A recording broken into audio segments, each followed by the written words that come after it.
2025 2026 मध्येच तुम्हाला अधिकार व्हायचा आहे. समोर मार्ग भरपूर दिसत आहेत, पण योग्य मार्ग कोणता ते लक्षात येत नाही. तर मग सगळ्यात पहिल्यांदा officer in first attempt YouTube चॅनलला सबस्क्राईब करून ठेवा, कारण इथे स्पर्धा परीक्षांबद्दलची संपूर्ण माहिती तुम्हाला मिळत असते. अत्यंत महत्वाचं म्हणजे आम्ही कोणताही क्लास नाही, त्यामुळे कोणता कोर्स विकत घ्यायची तुम्हाला कधीच गरज नाही. अभी मजा आएगा ना भिड़ो. खास तुमच्यासाठी आम्ही PYQ सॉल्विंग प्रोग्राम आणलेला आहे, जिथे सोमवार बुधवार शुक्रवार रोज सकाळी 6 वाजता PYQ प्रश्नांचा सराव करत असतो. ज्यात परीक्षेला प्रश्न येतात कसे, नेमके कोणते टॉपिक महत्वाचे किंवा कोणते टॉपिक जास्त महत्वाचे आहे. एखादा प्रश्न असा असतो की तो कधी वाचलाच नसतो, अशा प्रकारचे प्रश्न सोडवण्यासाठी प्रत्येक पेपरला 100 पैकी किमान 10 ते 12 प्रश्न असे असतात की जे तुम्ही कधी वाचलेलेच नसतात. अशा टाईपचे प्रश्न सोडवण्यासाठी कोणत्या टिप्स आणि ट्रिक लागतात, ह्या सगळ्या गोष्टी आपण ह्या प्रोग्राम मध्ये शिकून घेत असतो. याबद्दल आपण विस्तीर्ण अशी चर्चा करत असतो. चला तर मग आज 17 ऑक्टोबर ऑफिसर इन फर्स्ट अटेम्प्टच्या क्लासरूम मध्ये जाऊयात. मित्रांनो, 15 ऑक्टोबरला आपण एक होमवर्क पाहिलेला होता.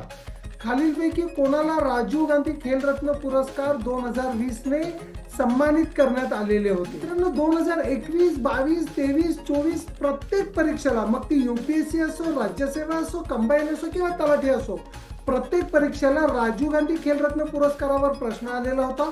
त्याचं मुख्य कारण असं होतं की 2021 मध्ये आपल्या केंद्र शासनाने राजीव गांधी खेलरत्न पुरस्काराचे नाव बदलून मेजर ध्यानचंद पुरस्कार असं 2021 मध्ये केले होते. गजब बेइज्जती है. मित्रांनो, हाच यशाचा फॉर्म्युला आहे. ज्या पुरस्कारांचे किंवा ज्या योजनांची नावांमध्ये बदल झालेला आहे, 100% स्पर्धा परीक्षेतल्या प्रत्येक परीक्षेमध्ये त्यावर प्रश्न अपेक्षित आहे. तर सगळ्यांच्या नोट्स काढा आणि तुमचे 2 मार्क फिक्स करून टाका. मित्रांनो, याचा पर्याय क्रमांक 4 रोहित शर्मा हे करेक्ट उत्तर आहे. तत्कालीन केंद्र शासनाने राजीव गांधी खेलरत्न पुरस्काराची सुरुवात 1991-1992 च्या दरम्यान मध्ये झालेली आहे. विश्वनाथन आनंद यांना बुद्धिबळातील त्यांच्या कामगिरीच्या जोरावर सर्वात पहिला राजीव गांधी खेलरत्न पुरस्काराने सन्मानित करण्यात आलेलं होतं. त्याचप्रमाणे सचिन तेंडुलकर यांना 1998, विराट कोहली 2018 आणि रोहित शर्मा यांना 2020 मध्ये पुरस्कार मिळालेला होता. चला तर मित्रांनो, आजच्या सेशन मधला आपला पहिला प्रश्न जो कंबाईन 2023 च्या पूर्व परीक्षेला आलेला होता. युद्ध काळात गाजविलेल्या असामान्य शौर्याबद्दल 2021 मध्ये अशोक चक्र हा सन्मान डॅश डॅश यांना मरणोत्तर प्रदान करण्यात आलेला होता. मित्रांनो, आपल्या सगळ्यांना माहिती आहे 2020 मध्ये पाकिस्तान तर्फे जम्मू काश्मीर मध्ये दहशतवादी कारवाई झाली होती आणि त्या दहशतवादी कारवाईमध्ये जम्मू काश्मीर पोलीस दलातील सहाय्यक पोलीस उपनिरीक्षक असिस्टंट सब इन्स्पेक्टर बाबूराव यांनी अतुलनीय कामगिरी केलेली होती आणि त्याचप्रमाणे त्यांनी आपल्या देशासाठी बलिदान दिलेलं होतं आणि त्यांच्या या सर्वोच्च त्यागाबद्दलच 2021 सालचा अशोक चक्र पुरस्कार जम्मू काश्मीर पोलीस दलातील पोलीस अधिकारी बाबूराव यांना मिळालेला होता. मित्रांनो, परीक्षेमध्ये खूप सारं टेन्शन आपल्याकडे असतं, आपल्यावर खूप सारा दबाव असतो, आपल्या मित्रांचं, आई वडिलांचं आणि आपल्यावर असणाऱ्या ह्या टेन्शनमुळे काही महत्वाचे मुद्दे आपल्याला परीक्षेत आठवत नाही. समजा तुम्ही हा प्रश्न वाचला आणि परीक्षेत तुम्हाला सुचलंच नाही किंवा परीक्षेत नेमकं तुम्हाला आठवलंच नाही की एक्झॅक्ट कोणाला 2021 मध्ये अशोक चक्र पुरस्काराने सन्मानित करण्यात आलेलं होतं. तर बघा, आपण पर्याय वाचू. अल्ताफ हुसेन भट, ASI बाबूराव, ज्योती कुमार निराला, अश्विनी कुमार. आपण एक ट्रिक नेहमी वापरतो, कोणता पर्याय जास्त माहिती सांगतो आहे. तर इथे बघा, पर्याय क्रमांक 1 अल्ताफ हुसेन भट पूर्ण नाव दिलंय आणि पर्याय क्रमांक 2 ASI बाबूराव, त्यांच्याबद्दलची जास्त माहिती त्यांनी दिलेली आहे. म्हणजे 100% पर्याय क्रमांक 3 आणि पर्याय क्रमांक 4 ही चुकीची उत्तरं आहेत. म्हणजेच काय, पर्याय क्रमांक 1 किंवा पर्याय क्रमांक 2 यापैकी तुम्ही कोणत्याही उत्तराला टिक केलं तरी चालू शकतं, पण तरी ते फक्त पूर्ण नाव दिलेलं आहे.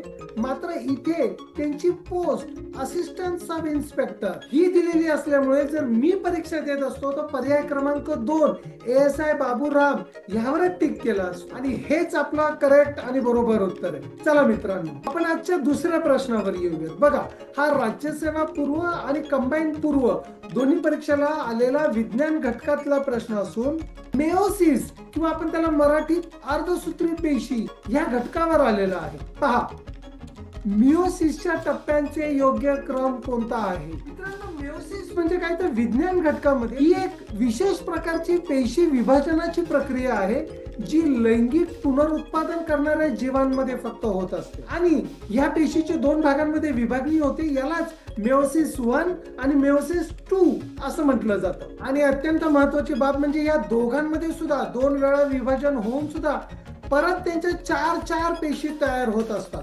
म्हणजेच काय, मेओसिस 1 मध्ये पुन्हा 4 आणि मेओसिस 2 मध्ये पुन्हा 4 वेगवेगळ्या पेशी तयार होतात. ज्याचा बॅकग्राऊंड विज्ञान आहे त्याला तर हे सगळं परीक्षेत आठवू शकतं, पण बाकीच्या मुलांना याच्यातला एक सुद्धा शब्द परीक्षेत आठवणार नाही, भले त्यांनी कितीही वाचलेलं असो. अरे कहना क्या चाहते हो? मग मित्रांनो, काय करायचं? सगळ्यात पहिल्यांदा जो एकदम वेगळा पर्याय त्याला काढून टाकायचं. म्हणजे उदाहरणार्थ बघा, लेप्टोटीन, लेप्टोटीन, लेप्टोटीन आणि डायकोनेस, म्हणजे ज्या चौघांपैकी हा पर्याय क्रमांक 4 हा थोडासा मला वेगळा वाटतो. म्हणजे मी सगळ्यात पहिल्यांदा पर्याय क्रमांक 4 ला काढून टाकला. आता त्यानंतर जर तुम्ही नीट पर्याय वाचलं तर लेप्टोटीन है ना, डायकोनेसिस, पॅचिटीन, डिप्लोटीन, पॅचिटीन, डिप्लोटीन, म्हणजे हे बघा, हे चारही शब्द सारखे सारखे जुळत आहेत. म्हणजे पर्याय क्रमांक 2 आणि पर्याय क्रमांक 3 ह्यामध्येच योग्य पर्याय आहे. मित्रांनो, मी नेहमी सांगतोय, पर्याय क्रमांक 2 आणि पर्याय क्रमांक 3 ह्यात जर मला उत्तर निवडायचंय तर मी नेहमी 3 नंबरच्या पर्यायालाच निवडणार आहे. अच्छा, हमको सिखा रिया. आणि मित्रांनो, याचा करेक्ट उत्तर सुद्धा पर्याय क्रमांक 3, लेप्टोटीन, जायगोटीन, पॅचिटीन, डिप्लोटीन आणि डायकोनेसिस हेच याचं करेक्ट उत्तर आहे. तर चला आपण आता आजच्या पुढच्या प्रश्नावर जाऊ. मित्रांनो, ज्याने थोडाफार पेपर वाचलाय किंवा इंटरनॅशनल अफेअर्स बद्दल ज्याला थोडीफार आवड आहे त्याला या प्रश्नाचं उत्तर एकदम झटकन 5 सेकंदात देता येणार आहे. पहा, प्रश्न आहे, कोणत्या संस्थेने आण्विक सुरक्षेवर उच्चस्तरीय कीव आणि मॉस्को संवाद स्थापन केला होता? मित्रांनो, कीव आणि मॉस्को ही शहरं कोणत्या 2 देशांमध्ये आहे? ज्याला मॉस्को हे रशियामध्ये आहे हे जर माहिती असेल तर तो लवकर उत्तरापर्यंत पोहोचू शकतो. बघा, युक्रेन आणि रशिया या दोघांमध्ये युद्ध चालू झालेलं होतं आणि या दोघांमधलं युद्ध संपण्यासाठीच एक आंतरराष्ट्रीय संस्था ज्याने पुढाकार घेऊन ही कीव मॉस्को संवाद किंवा याला आपण हाय लेवल कीव मॉस्को डायलॉग असं पण बोलतो इंग्लिश मध्ये, ठीक आहे ना, हा आयोजित केलेला. मित्रांनो, सिंपल आहे, IMF इंटरनॅशनल मॉनिटरी फंड आणि युनिसेफ याचा आणि Kyiv Moscow dialogue on nuclear safety किंवा ॲटॉमिक एनर्जी याचा काहीही संबंध नाही. म्हणजे पर्याय क्रमांक 3 आणि पर्याय क्रमांक 2 इथेच कट झाले. जर तुम्हाला IAEF आणि युनायटेड नेशन सिक्युरिटी काउन्सिल या दोघांचा अर्थ माहिती असेल तर तुम्ही झटकन 5 सेकंदात उत्तरापर्यंत पोहोचू शकता. मित्रांनो, युनायटेड नेशन सिक्युरिटी काउन्सिल आपल्याला सगळ्यांना माहिती आहे, हे युनायटेड नेशनचं एक ऑर्गन आहे. मात्र IAEA international atomic energy agency जी अणुतंत्रज्ञानाचा शांततापूर्ण आणि सुरक्षित वापर वाढवण्यासाठी काम करतं, तसंच आण्विक शस्त्रांसाठी त्याचा वापर प्रतिबंधित करतं.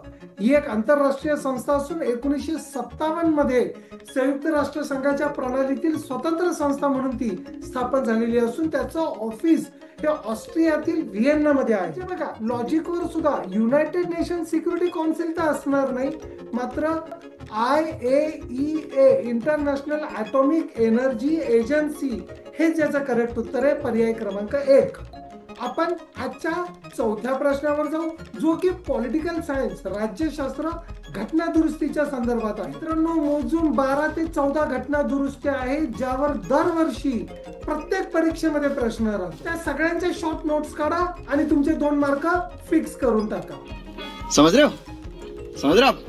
समझ रहे हो ना? मित्रांनो, आपल्याला सगळ्यांना माहिती आहे 72वी आणि 73वी घटना दुरुस्ती जी सगळ्यात जास्त इम्पॉर्टंट आहे, ज्याद्वारे महानगरपालिका, नगरपालिका, पंचायत समिती, जिल्हा परिषद आणि ग्रामपंचायतीची स्थापना झालेली होती. पण मित्रांनो, आपलं एक दुर्भाग्य आहे इथे क्या बात कर रहे हैं? की बघा, 73वी घटना दुरुस्ती आपल्याला सगळ्यांना माहिती आहे. त्रिस्तरीय पंचायत राज व्यवस्था स्थापन झालेली आहे. जिल्ह्याच्या लेवलला जिल्हा परिषद, तालुक्याच्या लेवलला पंचायत समिती आणि गावाच्या ठिकाणी ग्रामपंचायत. मात्र च जरी 2 आहे हे आपल्याला माहिती आहे, तरी पर्याय क्रमांक 1, पर्याय क्रमांक 2 आणि पर्याय क्रमांक 4 सगळ्यांचा पर्याय क्रमांक 2च आहे. 44वी घटना दुरुस्ती तुम्हाला आठवत असेल, जी इंदिरा गांधीजींच्या संदर्भात आहे. सर्वात महत्वाची राज्यघटना दुरुस्ती म्हणजे ती 61वी घटना दुरुस्ती आहे, ज्यात मतदान करण्याचं वय 21 वरून 18 कमी करण्यात आलं आणि त्यामुळे प्रचंड प्रमाणात मतदारांची आणि तरुण मतदारांचं प्रमाण वाढलं होतं. म्हणजे 61वी घटना दुरुस्ती याचा संबंध जातो पर्याय क्रमांक 3, मतदारांचं वय 21 वरून 18 एवढं कमी केलेलं होतं. तर च 3 आणि च 3 फक्त पर्याय क्रमांक 2 मध्ये आहे. पर्याय क्रमांक 2 हे याचं करेक्ट उत्तर आहे. तर सॉल्व्हिंग शीट मध्ये सगळी डिटेल तुम्ही समजून घ्या. आपण आता आजच्या 5व्या आणि शेवटच्या प्रश्नावर चालूया, जो कंबाईन पूर्व 2023 चा प्रश्न असून जनरल नॉलेजच्या संदर्भात आहे. पहा, प्रश्न आहे, उज्ज्वल डिस्कॉम ॲश्युरन्स योजना कोणी सुरू केलेली आहे? उदय, उज्ज्वल डिस्कॉम ॲश्युरन्स योजना कोणामार्फत सुरू झालेली आहे? मित्रांनो, खूप सोपा प्रश्न. बघा मित्रांनो, पर्याय क्रमांक 2 मध्ये म्हटले राज्य सरकार, पण कोणतं राज्य सरकार? आणि जीवन विमा निगम म्हणजे इन्शुरन्स कंपनी पर्याय क्रमांक 2 आणि पर्याय क्रमांक 4 इथंच कमी झालं. आता बघा, महाराष्ट्र विद्युत बोर्ड यांनी जर योजना आणली असती तर योजनेमध्ये महाराष्ट्र किंवा महा हा शब्द असलाच असता, पण असा महा किंवा महाराष्ट्र शब्द योजनेमध्ये नाही. म्हणजेच काय, तर महाराष्ट्र विद्युत बोर्ड हे सुद्धा चुकीचं उत्तर असून केंद्र सरकार हेच याचं करेक्ट उत्तर आहे. तर मित्रांनो, केंद्र सरकारने 5 नोव्हेंबर 2015 मध्ये उज्ज्वल डिस्कॉम ॲश्युरन्स योजना ही सुरू केलेली असून ज्याचा मुख्य उद्देश ज्या राज्यांच्या वीज वितरण कंपन्यांच्या आर्थिक आणि ऑपरेशनल समस्यांचं निराकरण करणे, त्याचप्रमाणे त्याबाबतची इतर उद्दिष्ट सुद्धा मित्रांनो आपण वाचून घ्या. ऑफिसर्सनो, तुमचा वेळ महत्वाचा आहे म्हणून मला थोडंसं फास्ट 10 ते 12 मिनिटांमध्ये व्हिडिओ संपवायचा आहे, म्हणून थोडीशी घाई करावी लागते. तुमचं होमवर्क आहे, कोणत्या तंत्रज्ञान प्लॅटफॉर्मने जागरूक वोटर ही मोहीम सुरू केलेली होती? फेसबुक, ट्विटर, मायक्रोसॉफ्ट आणि गुगल. मित्रांनो, याचं उत्तर तुम्हाला खाली कमेंट मध्ये द्यायचं आहे.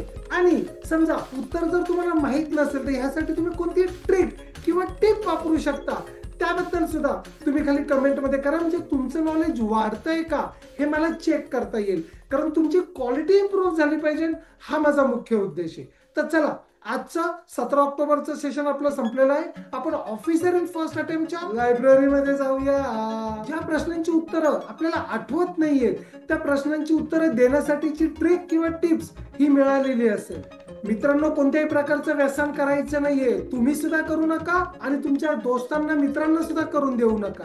अजूनपर्यंत तुम्ही या चॅनलला सबस्क्राईब केलेलं नसेल तर बरोबर माझ्या खाली सबस्क्रायबरचं बटन देतो, आधी चॅनलला सबस्क्राईब करा. मागच्या काही दिवसांमधले सेशन माझ्या दोन्ही बाजूला देत असून जुन्या सेशनची लिंक इथं वरच्या साईडला देतो आहे. तर चला, आपण आता 20 ऑक्टोबरच्या सेशन मध्ये भेटूया. तोपर्यंत स्वतःच्या तब्येतीची काळजी घ्या, आई वडिलांची सेवा करा. नमस्कार आणि अभ्यास करत राहा महत्वाचं.